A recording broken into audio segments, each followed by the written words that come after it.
Mon invité ce matin, c'est Yves Verrier, secrétaire général de Force ouvrière. Merci beaucoup d'avoir accepté notre invitation. On va parler ensemble évidemment de la réforme des retraites, mais d'abord sur la forme. Le gouvernement l'assure, il va changer de méthode. L'exécutif le dit, il y aura une grande concertation citoyenne sur cette réforme des retraites. Est-ce que vous saluez déjà cette décision de dialoguer avec les Français ? Je suis surpris parce qu'en réalité, on sort de 16 mois de concertation. Lorsque le haut-commissaire a présenté son rapport le 18 juillet dernier, c'était après 16 mois de concertation. Et si, je vous invite à feuilleter le rapport, vous y verrez, y compris illustré par des photos, une plateforme de consultation citoyenne avait été mise en place, des ateliers participatifs, des ateliers prospectifs ont eu lieu. Il y a beaucoup d'images qui montrent la tenue de ces ateliers avec le haut-commissaire. Donc ça, c'est de la com ? Y compris Édouard Philippe et la ministre Madame Buzyn apparaissent partie prenante de ces ateliers participatifs. Il y a eu concertation avec les organisations syndicales, avec les employeurs. Comment vous voyez cette nouvelle concertation ? C'est quoi ? Moi, j'ai l'impression... Je pense que j'y vois un côté positif, c'est que finalement ce que nous expliquons et quand nous contestons le projet lui-même de régime universel par points, en expliquant sujet par sujet pourquoi ce projet est dangereux pour l'avenir de nos droits à la retraite, peut-être que nos arguments portent et que le gouvernement s'aperçoit que ça ne va pas aller de soi, que ça ne va pas être aussi simple que cela. Je l'ai dit, nous sommes déterminés, très déterminés. J'ai l'impression qu'on essaye de remettre en place une forme de consultation large. On ne sait pas exactement qui, quand, comment, pourquoi. Si c'est pour noyer le poisson, ça ne marchera pas. Si le postulat de départ est le même, le résultat sera le même à l'arrivée. Vous diriez que ça ressemble à quoi, alors, cette consultation, cette concertation, ce débat ? Je ne sais pas. Est-ce qu'il veut réutiliser les modalités du grand débat qui semble, ou qu'il peut considérer le président de la République et le gouvernement lui avoir été utile ? Je ne sais pas. Je suis quand même assez surpris. Moi, j'entends un gouvernement s'interroger quand il y a un référendum d'initiative partagée contre la privatisation d'Aéroports de Paris. J'ai quand même entendu à plusieurs reprises des réserves fortes sur ce qu'on appelait référendum d'initiative citoyenne. Et puis là, tout à coup, lorsque moi je m'exprime publiquement, précisément, moi je n'ai pas peur du débat, je n'ai pas peur de me confronter à qui que ce soit sur la question du régime des retraites. Je suis prêt à débattre et je ne fais que ça d'ailleurs. Ce que j'aimerais, c'est être entendu. Là, j'ai tendance à penser qu'on est dans un processus de communication à nouveau. Marie-Ève. Quand le président de la République parle de réinventer quelque chose de perclus par des corporatismes qui ont transformé le dessin initial de 45, est-ce que l'ampleur de cette réforme vous paraît juste ? Est-ce que ça correspond à ce que vous auriez envie de faire et Moi, je vais vous dire, les corporatismes, parce qu'on va avoir encore l'emblématique fin des régimes spéciaux. Il faut être très précis sur ce dont on parle. Premièrement, les corporatismes en question, ce sont des électriciens gaziers qui, jour et nuit, par tempête, vont rétablir l'électricité quand elle est coupée. Ce sont les agents des hôpitaux, des urgences notamment, on en a parlé beaucoup ces derniers temps, qui ont des dispositifs de service actifs parce qu'on tient compte de la pénibilité de leur emploi dans le cadre de leur droit à la retraite. Les corporatismes, ce sont les fonctionnaires, par exemple, des impôts, qui assurent la recette fiscale pour que l'État fonctionne.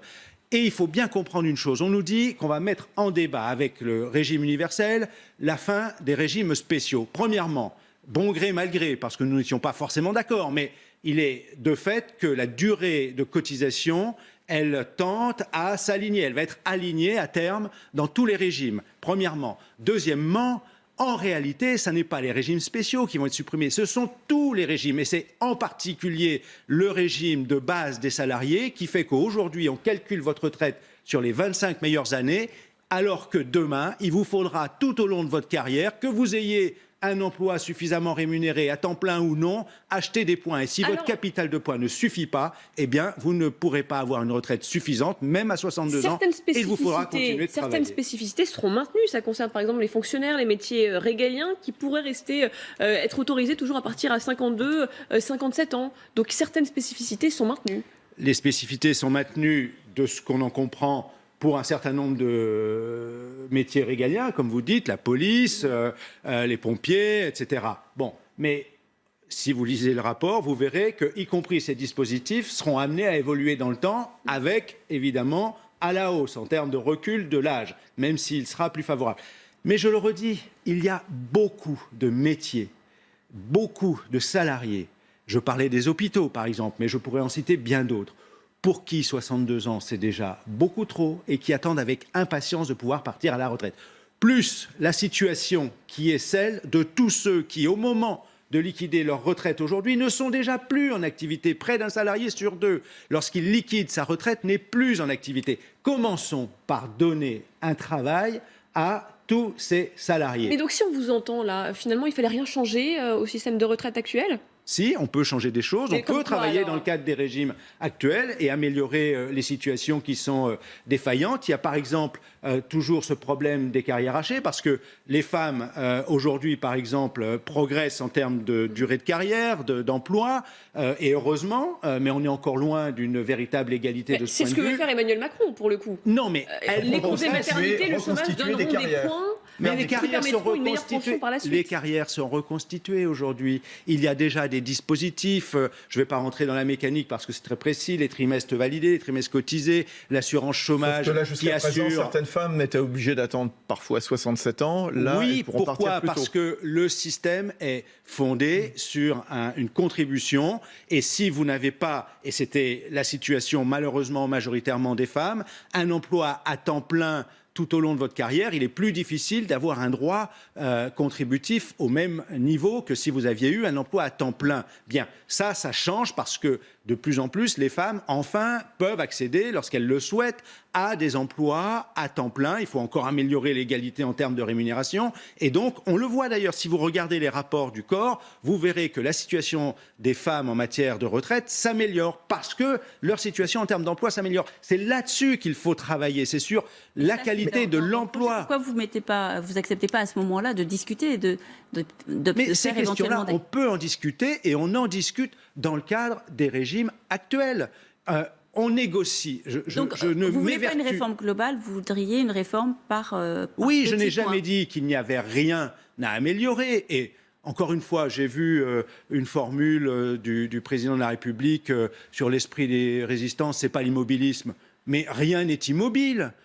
Et puis, au passage, vous savez, le mouvement perpétuel, c'est aussi l'inertie parfois. Mais alors, Ou le Est-ce que vous chaos. n'avez pas le Donc, sentiment les que formules sur de les communication, retraites, c'est une chose. on a passé Les notre choses temps- évoluent. Les choses évoluent dans les systèmes de retraite. Je l'ai expliqué maintes et maintes fois. Les retraites complémentaires assurent à 13 millions de salariés à la retraite aujourd'hui leur pension complémentaire, environ 40% de la retraite totale. Elles sont négociées entre les employeurs et les syndicats chaque année, enfin régulièrement. Nous venons de signer un accord sur les retraites complémentaires. 18 millions de cotisants, 13 millions de salariés retraités. C'est environ 70 milliards de prestations, donc de cotisations et de prestations de pensions complémentaires. On vient de signer un accord qui garantit une trajectoire financière à l'équilibre sur les 15 années à venir, qui garantit le pouvoir d'achat des retraites parce qu'il fallait complémentaires sauver le- et qui garantit les réserves à hauteur de 70 milliards des retraites complémentaires. Donc, les choses, on les négocie régulièrement, c'est-à-dire qu'on les fait évoluer régulièrement. Oui, mais justement, si je peux me permettre de vous interrompre, on vous négociez des choses, vous mettez un petit peu des pansements, vous colmatez. Est-ce que l'idée, c'est pas là de de prendre le temps de négocier et de discuter aussi avec les Français pour revoir tout le système plutôt que de mettre des petits pansements là où ça devient urgent? Et c'est pas- vrai, pour prolonger la question de Julie tout à l'heure, c'est vrai, le recul de l'âge de la retraite, est-ce qu'il n'est pas indispensable compte tenu de l'état des finances publiques, du fait qu'on va vivre plus longtemps? C'est pas le moment de faire une grande réforme globale pour reprendre aussi la problématique de Marie-Ève il y a un Sachant que instant? l'âge moyen de départ à la retraite Mais- actuellement est voilà. d'environ 63 ans Ouais. aussi, il faut préciser. C'est pas l'âge moyen de départ à la retraite, c'est l'âge auquel on liquide la retraite, c'est-à-dire qu'on fait valoir son C'est droit à pension. Et je vous le dis, la moitié des salariés qui liquident leur retraite à 63 ans, aujourd'hui, en moyenne, ne sont déjà plus en activité. Et si en plus on y ajoute un système de sanctions, de malus, c'est la raison pour laquelle d'ailleurs on n'avait pas signé FO le dernier accord sur les retraites complémentaires en 2015, qui instaurait une sanction pour ceux qui liquident leur retraite à 62 ans, eh bien ceux qui n'ont pas d'autre possibilité que de la liquider parce qu'ils sont dans l'obligation, parce qu'ils ne sont plus en activité, ils subiront une double peine. Hein. Donc il faut bien comprendre que ce ne sont pas des pansements, des petits pansements. Je viens de parler d'un système de retraite complémentaire qui concerne l'essentiel des salariés du secteur privé. Donc c'est pas un petit pansement qu'on négocie chaque année. On parle du régime général, parlons de... C'est pas global, c'est Mais sur le régime général, même chose aujourd'hui. Si vous allez sur le site Info Retraite, par exemple, on a mis en place un système informatique de droit à l'information qui est capable pour les polypensionnés, et de plus en plus de salariés sont polypensionnés, c'est vrai, ils ne sont pas laissés par le secteur privé, le régime agricole, la fonction publique, etc. Et à l'arrivée, on sait aujourd'hui évaluer leur droit à la retraite précisément. Et on sait l'évaluer sur la base de leurs 25 meilleures années sur le régime de base. Ce qui est important, cela.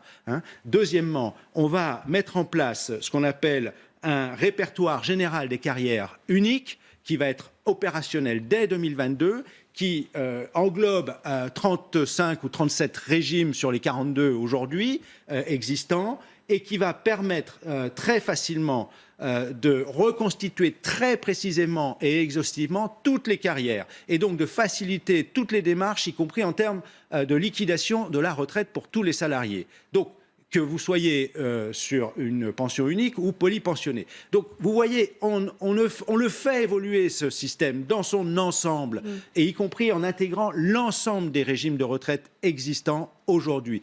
Moi, ce que je vous dis, c'est que ce projet, il a pour unique et principal objet, demain, de donner toutes les clés du système de retraite au gouvernement futur pour en faire un instrument de gestion financière et budgétaire face aux aléas de l'économie. Alors, les partenaires sociaux seront reçus donc les 5 et 6 septembre par Édouard Philippe. Est-ce que quand même, sur ce projet, qu'entend mener le gouvernement, vous allez être prêt à faire quelques concessions, vous allez être quand même un petit peu dans le dialogue, ou votre politique, ça va être de dire, non, nous, sur cette réforme-là, on rejette tout en bloc?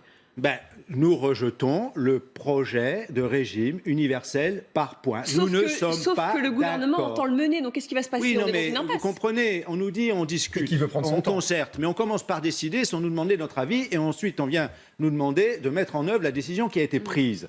Donc je ne suis pas d'accord sur cette façon d'approcher la discussion, la négociation. Donc, ça n'est pas comme ça. On va vers une grève, c'est ça que vous nous dites? Ah, mais moi j'ai dit très clairement, si nous ne sommes pas entendus par la force des arguments, par la force de la discussion, eh bien, pour les salariés, le moyen de se faire entendre à un moment donné, effectivement, c'est de cesser le travail le plus largement possible pour forcer nos interlocuteurs à revenir à la table de négociation et d'écouter et d'entendre ce que nous disons. Je pense que nous avons nos raisons et que nos raisons valent les raisons de ceux qui sont en face de nous. Est-ce que 1995, c'est 2019 1995, la grande grève contre la fin de certains régimes spéciaux voulus par Alain Juppé, est-ce que vous pensez que vous pouvez mobiliser autant qu'en 1995 sur ce dossier? À moins que vous mobilisiez sur d'autres dossiers. Je pense aux hôpitaux, par exemple. Si c'est nécessaire, j'espère qu'on y arrivera, bien sûr, puisque moi, je suis optimiste, j'espère pouvoir faire changer les choses. Je suis convaincu de la raison de nos arguments. Pour le moment,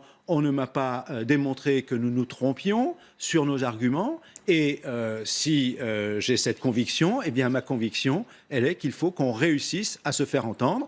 Et si on ne peut pas le faire autrement, nous utiliserons notre droit de grève, qui est un droit constitutionnel, qui est le moyen d'expression des salariés quand nous n'avons pas pu autrement se faire entendre. Alors, vous appelez chez Force ouvrière à manifester le 21 septembre. La CGT a lancé un appel pour le 24. La CFDT dit, on attend de voir, on est dans le dialogue, on va voir ce qu'on nous propose. Ça joue en votre défaveur, non, cette désunion des syndicats? Non, il n'y a pas de désunion des syndicats pour le moment. Je l'ai expliqué, j'échange régulièrement avec mes homologues. Nous avons des analyses qui peuvent être légèrement différentes sur telle ou telle disposition, y compris en termes de modalités d'action, à un moment ou à un autre. J'ai la conviction, puisque vous parliez de novembre-décembre 95, que si nous voulons réussir à nous faire entendre, il faudra réussir à construire une unité d'action syndicale la plus large, c'est-à-dire se mettre d'accord à la fois sur les analyses, sur les revendications et sur les modalités d'action. Et ça, c'est un processus qui est en cours. Et pour nous, le 21 septembre, c'est un rassemblement Force ouvrière. Il s'inscrit dans ce processus. Alors, en cette rentrée, c'est vrai qu'on a un sentiment de colère un petit peu général. Il y a la colère vis-à-vis de cette réforme des retraites, les policiers qui sont à bout, les grèves des urgences qui durent maintenant depuis 5 mois, la colère des pompiers qui manquent de moyens. Vous la voyez comment, donc, cette rentrée? Elle sera forcément, on va vers un nouvel automne 2018? Bien, on est parti en congé au mois de juillet avec des dossiers lourds, tendus.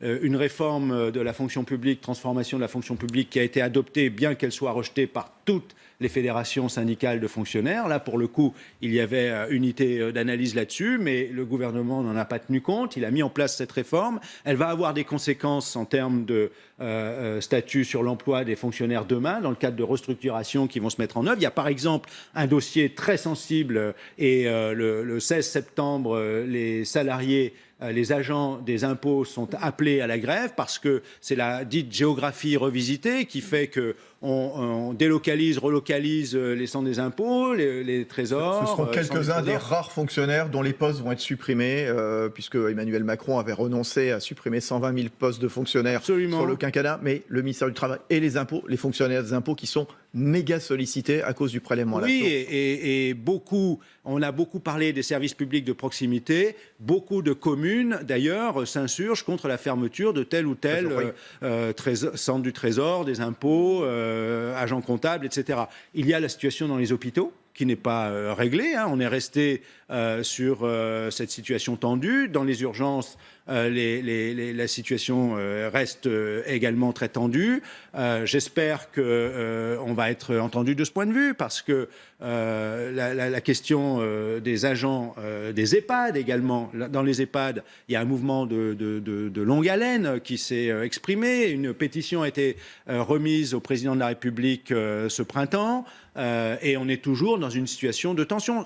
Puisqu'on parlait des retraites, vous savez, encore une fois, ce sont des métiers où les agents, qu'ils soient des agents publics ou dans les EHPAD parfois salariés sous statut privé, s'investissent. Ce sont des métiers difficiles psychologiquement, physiquement. Et encore une fois, que ce soit en termes de reconnaissance, de moyens, en termes de conditions de travail, de rémunération et de droit à la retraite, eh bien, j'estime qu'il faut regarder les choses autrement. Marie-Ève. On vous entend avoir envie de bloquer un petit peu la stratégie d'Emmanuel Macron. On voit les pompiers, les urgences, les personnels médicaux, les policiers, les enseignants aussi qui sont assez remontés pour cette rentrée. Est-ce que vous allez essayer, disons, d'en profiter pour essayer de faire une convergence, ce qu'on appelle la convergence des luttes au sein des services publics? Vous savez, sur la question des retraites, c'est l'ensemble des salariés, du public et du privé, qui sont concernés. Donc, quand je dis, à un moment donné, que si on ne peut pas se faire entendre, eh bien, nous sommes prêts à aller à la grève. Évidemment, il faudra qu'on convainque le maximum de salariés du public et du privé de la nécessité de se mobiliser de cette façon. Et ce sera une grève qui concernera l'ensemble des salariés. Donc, vous appelez ça convergence, comme vous le voulez. C'est une grève interprofessionnelle. On parle de grève générale. Une dernière question. On parle beaucoup des futurs retraités. Les actifs, en ce moment, on voit le chômage qui est à la baisse. On voit la croissance qui n'est pas exceptionnelle, mais bon, par rapport à nos voisins, qui se tient bien en France. Est-ce que c'est le moment de demander des hausses de salaire dans les entreprises, Yves Verrier? Vous avez touché exactement du doigt le sujet, parce que la croissance se porte un peu mieux en France pour une raison simple. Elle est tirée par les mesures qu'on dit, celles gilets jaunes, enfin consommation, les 10 pouvoir ou 7 d'achat. milliards, le pouvoir d'achat. En hausse. Et je le redis, la question des salaires, c'est évidemment le pouvoir d'achat des salariés, premièrement. C'est aussi, au demeurant, plus de recettes fiscales, plus de recettes pour les systèmes de protection sociale, par le biais de la cotisation. Et c'est effectivement un facteur de relance de l'économie. Donc, hausse des France. salaires, c'est ce La que vous France- demandez? Ah oui, oui, parce que, tiens, retraite. 85% du SMIC minimum de retraite, nous dit-on. Oui. Sauf qu'on oublie que maintenant, pour le SMIC, on y ajoute 100 euros. Ça veut dire que ça sera 85% d'un SMIC amputé de 100 euros en réalité. Parce que quand on rajoute 100 euros C'était les de 100 prime euros d'activité au SMIC, c'est qu'on Annoncé considère... par Emmanuel Macron. Voilà, c'est que ça ne suffit pas, en le décembre. SMIC tel qu'il est. C'est pour ça que nous avions demandé une revalorisation du SMIC et que nous avions dit que plutôt que de verser une prime d'activité, il aurait mieux valu augmenter le SMIC au minimum à hauteur de 100 euros. Nous demandons à aller à 1 450 euros. Merci beaucoup Yves Verrier d'avoir pris le temps de répondre à nos questions ce matin sur LCI.